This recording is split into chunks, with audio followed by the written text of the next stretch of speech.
Қайырлы таң, қайырлы күн, қайырлы кеш, қайырлы түн достар. Сіздермен бірге Абзик Моторс және бүгін біздің шоуымызда Toyota Camry XV 20-шы кузовында.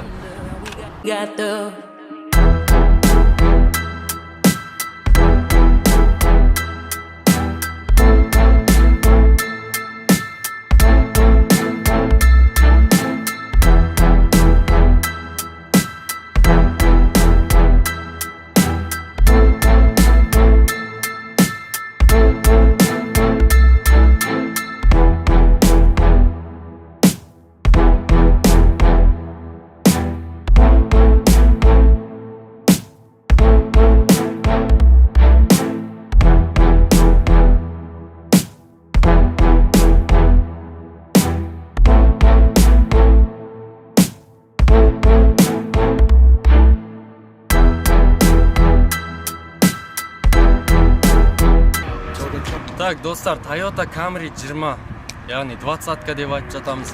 Toyota Camry 20-25 кузовы негізі колесадан іздейтін болсаңыз 1,5 миллион мен 3 миллионның арасындағы бағада алуға болады. Бұлай жалпы айтқанда жақсы Toyota Camry'ді сіз 2,5 миллион теңгеге алатын боласыз. Бұл көліктің конкуренттеріне келетін болсақ, міне кетіп баратыр конкуренттер. 33-ші кузовтағы Nissan Maxima болады, немесе Luparik, Mercedes.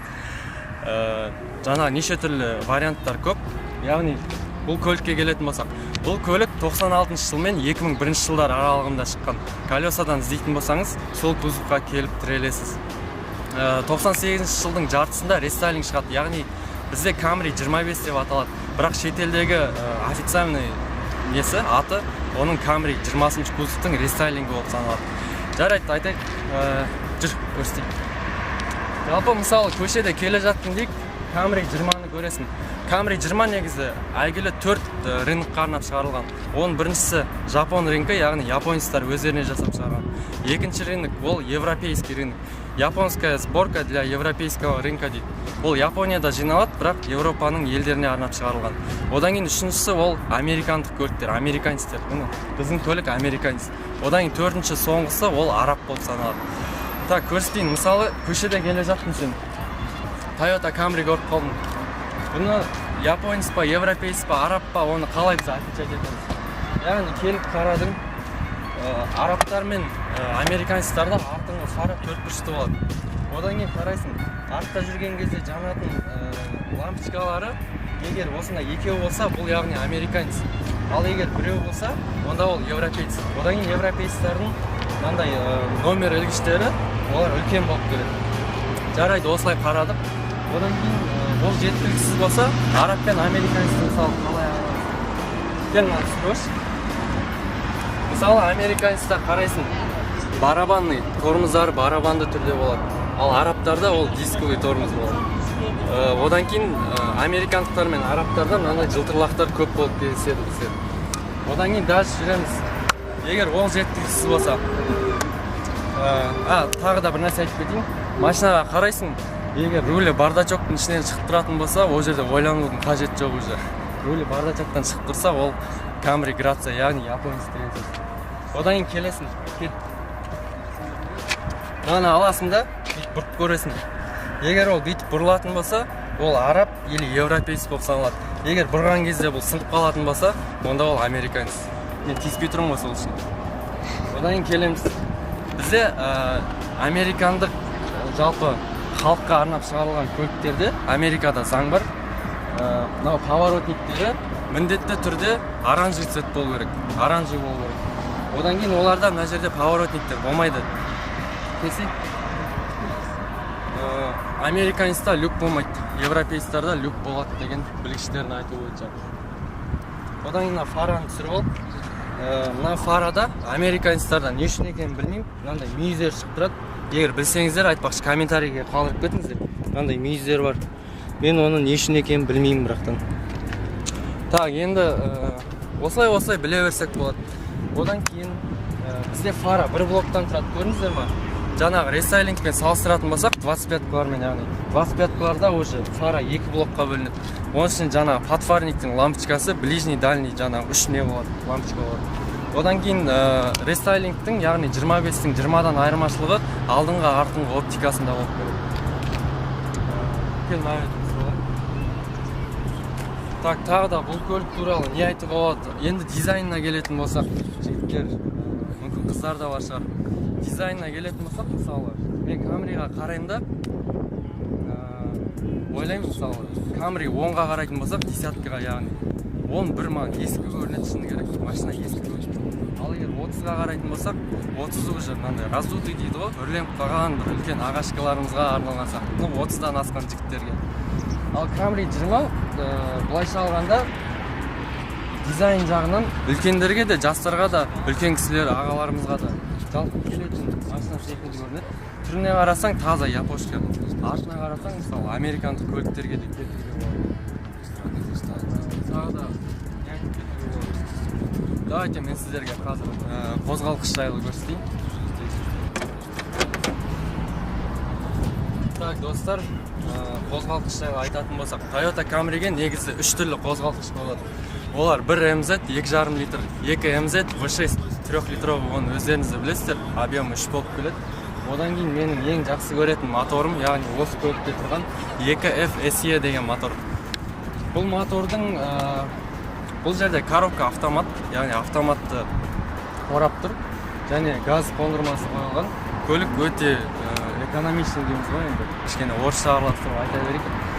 Жалпы моторлар жаман емес, жақсы. Бұл мотордың былайша айтқанда ешқандай минусы жоқ деп айтсақ та болады.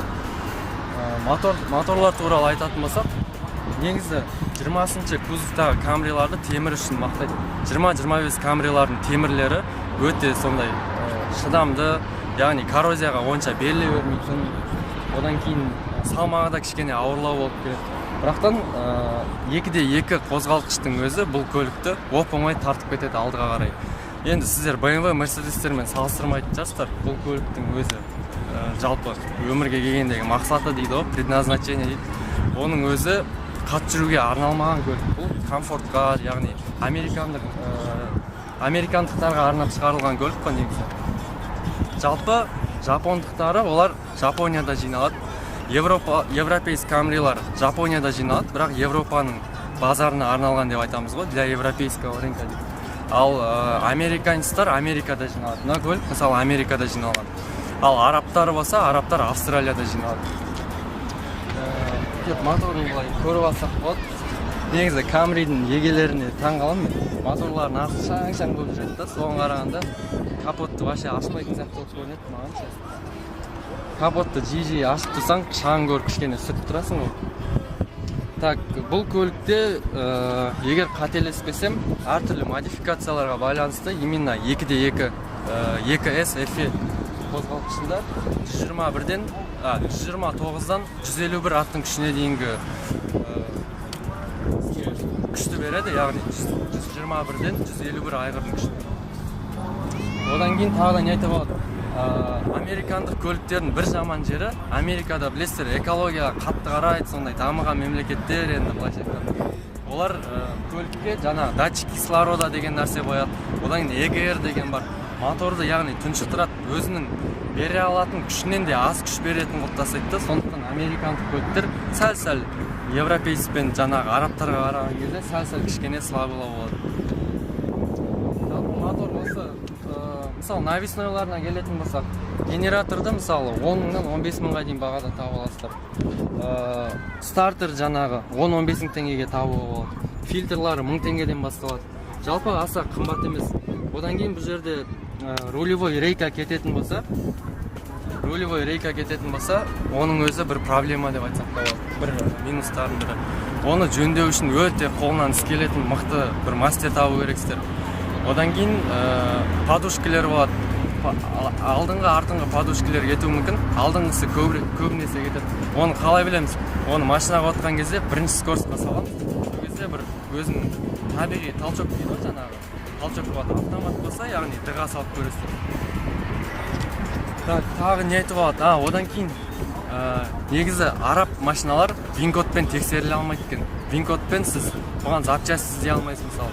Бұның бір запчастьін алып, мысалы магазинге барсаңыз, американец немесе европейец болса, сіз барып техпаспортыңызды берсеңіз, олар соны базаға енгізіп, сізге оригинал немесе оригинал емес запчасть тауып бере алады мысалы. Одан кейін барып егер арапты апаратын болсаңыз, оның вин кодын салса, ол базада ашпайды. Яғни араб машиналары базада өте аз немесе жоқ деп айтсақ та болады. Олар сізге кәдімгі оригинал запчасты алып кел деп айтады, соны сіз одан кейін алып баратын боласыз. Так, ендеше мотор туралы жалпы айтып бердім.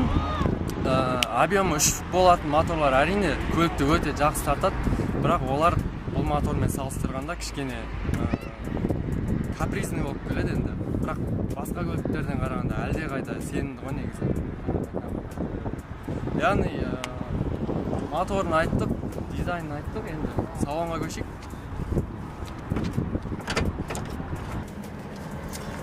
Так, достар, салонға көшпес бұрын тағы да бір-екі нәрсе айтып кетейін сіздерге. Жаңа мысалы мотордың подушкасын ауыстырамыз деп жатырмыз.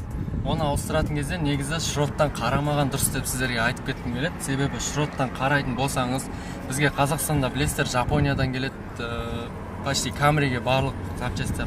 Жапонияда бұл Камридің праворуки версиясы, яғни жаңа Камри Грацияға келеді запчастьтер. Олардың көбісі автоматты қораппен болады. Сондықтан автомат пен механиканікі бір-біріне келе бермейді запчастьтер. Сол үшін солдай жағдайларда егер көлігіңіз механика болса, онда жаңасын алып салған дұрыс болады. Одан кейін тағы да бір айта кететін нәрсе, бұл көліктің ремені үзілетін болса, көлікке еш нәрсе болмайды. Себебі бұл жерде поршындар мен клапандар достықта өмір сүреді, бір-бірімен ерегісіп қалмайды. Сол үшін ол жағынан уайымдамасаңыздар болады. Главный жаңағы фильтрларын майын ауыстырып уақытылы қарасаңыз, бұл қозғалтқыш сізге 400-500 мың километр проблемасы жүріп береді. Енді салонға көшейік. Салонға келетін болсақ, жалпы Камриларда 3 түрлі материалдан жасалады салоны. Олар кәдімгі трапка, шүберек дейді ғой енді. Одан кейін вилюр, жапондық вилюр, ой, білесіздер қандай мықты екен. Одан кейін барып кожа келеді. Кожа қыста суып кетеді, қатты жарылуы мүмкін, жазда ысып кетеді. Жалпы кожадан қарағанда негізі жапондық вилюр өте жақсы болады. Сондықтан вилюровый алсаңыздар, ешкімнен кем қалмайсыздар. Вилюрмен ақ мақтану болады. Жалпы панеліне келетін болсақ, бұлғар тәріздес жақсы материалдан жасалған, ұстағанға жұмсақ.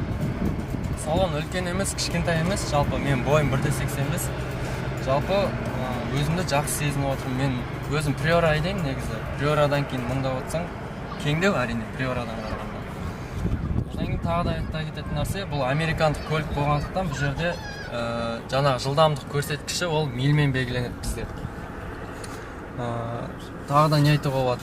Комплектациялары бойынша ең мықтысы ол европейкалар. Европейкаларда өзінің базовый комплектациясының өзінде ABS, жаңағы туманик деген сияқты өзінің қосымша круиз контроль, жаңағы климат контроль жүреді оларда. Сондықтан бізде көріп отқанымыздай американдық көлік бізде кәдімгі простой, жаңағы климаты простой. Одан кейін барып бұл жерде кондиционер бар. Тағы 4 электростеклоподъемник, біреуі автоматический, жаңағы жүргізушінікі. Жалпы салоны осындай достар. Салон жаман емес. Одан кейін 90 жылғы көліктерде білесіздер 80-90%-ында мынандай электрондық сағат жүреді. Европалық автомобильдердің көбісінде аналогтық сағаттар болса, бұл жерде электрондық сағаттар. Және барлық Камриде бар сияқты менің ойымша осы сағаттар. Жалпы жарайды, қазір артына отырып көрсетейін сіздерге тағы да салон туралы. Так, достар, артқы салонына келейік. Артқы салоны Приорамен салыстырғанда кәдімгідей кең ғой мына жерше.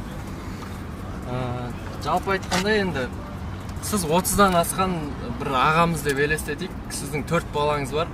Әйеліңіз алдына отырса, 4 балаңыз артына менің ойымша оп-оңай сыйып кетеді.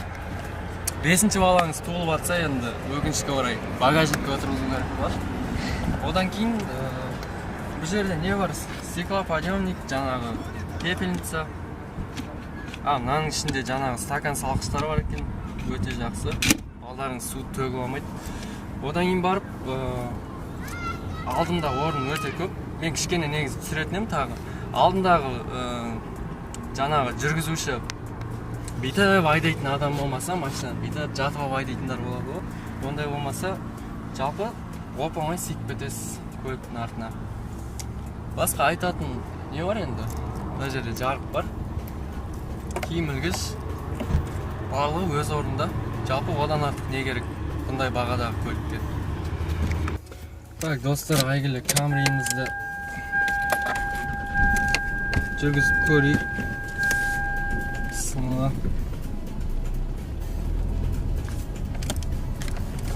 Жалпы Toyota Camry бірінші қозғалғаннан бастап Priora'мен салыстырсаң енді жаңағы плавность хода дейді ғой. Екі-де-екінің өзін автоматпен оп-оңай көлікті тартады. Тағы да не айтуға болады. Жүрісі әрине сразу мягкий сезіледі бізге Priora'мен салыстырғанда. Мен Priora министр өзім күнде Priora айдап жүргеннен кейін сонымен салыстырып жатырмын. Жалпы дыбыс изоляциясына келетін болсақ, мысалы бізде әрине дыбыс изоляция жағынан бірінші орында ол европейс тұрады. Европейстің изоляциясы өте мықты. Одан кейін екінші орында ол Жапон автокөлігі тұрады. Үшінші орында осы американдық автокөлік. Төртінші орында енді біліп отқан шығарсыздар арабкалар тұрады. Арабкада дыбыс изоляциясы мүлде жоқ. Ол жерде шумоизоляцияның орнына әшейін салафан тұрады.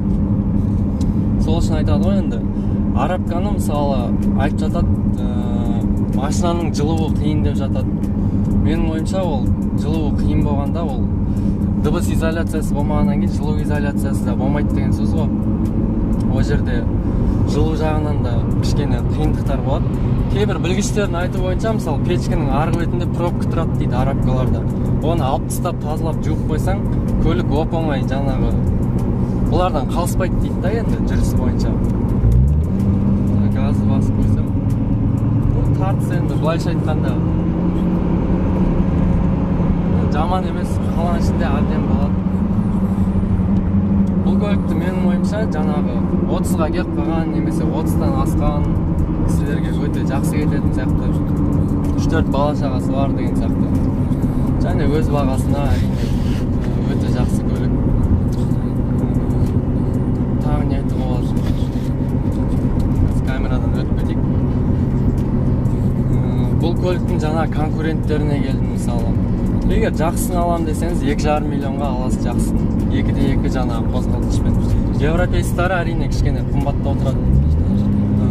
Бұлай қарасаң Audi A6 C4 кузовтағы, одан кейін барып жаңағы Mercedes 124 кузовтың өзі 2,5 миллион сұрап тұрған автокөліктер талай кездеседі колесада. Жалпы көлік мысалы мен сыртынан көрсем маған онша ұнамайды. Бірақ айдап көргеннен кейін енді Priora'дан кейін болғаннан кейін ба білмеймін. Маған ұнап жатыр.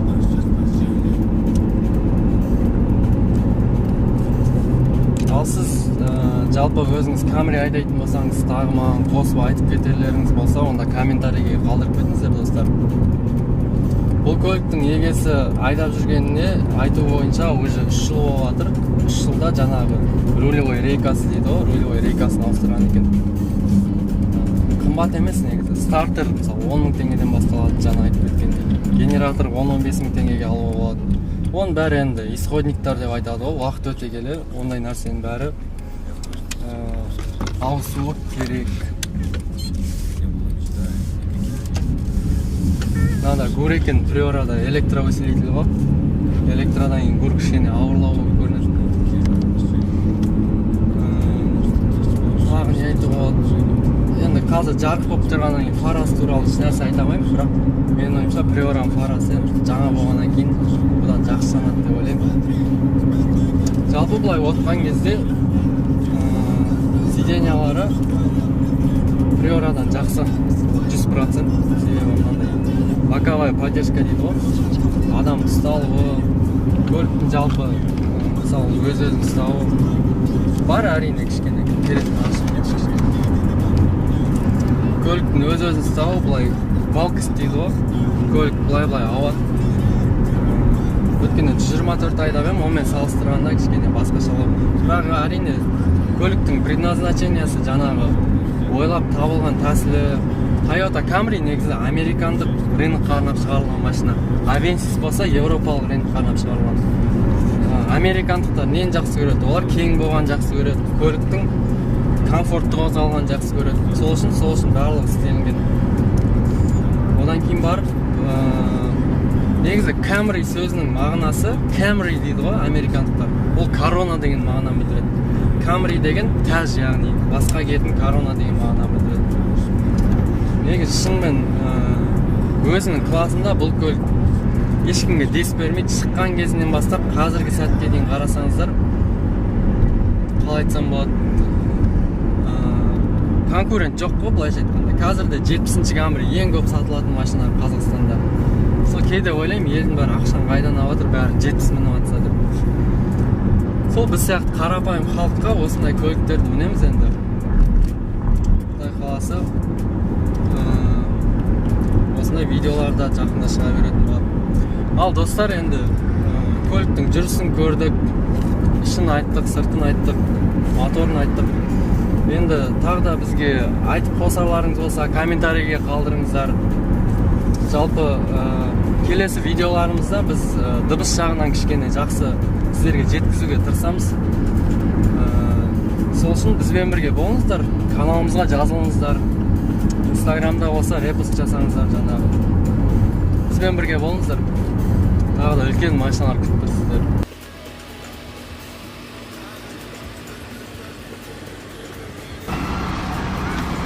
Ал достар, бүгін біздің назарымызда болған 2,5 миллиондық Toyota Camry автокөлігі. 2,5 миллион теңгең болса, осындай Camry алар ма едің, әлде басқа автокөлік алар ма едің, комментарийге қалдырып кет. Сендермен бірге болған Abzik Motors. Сау достар.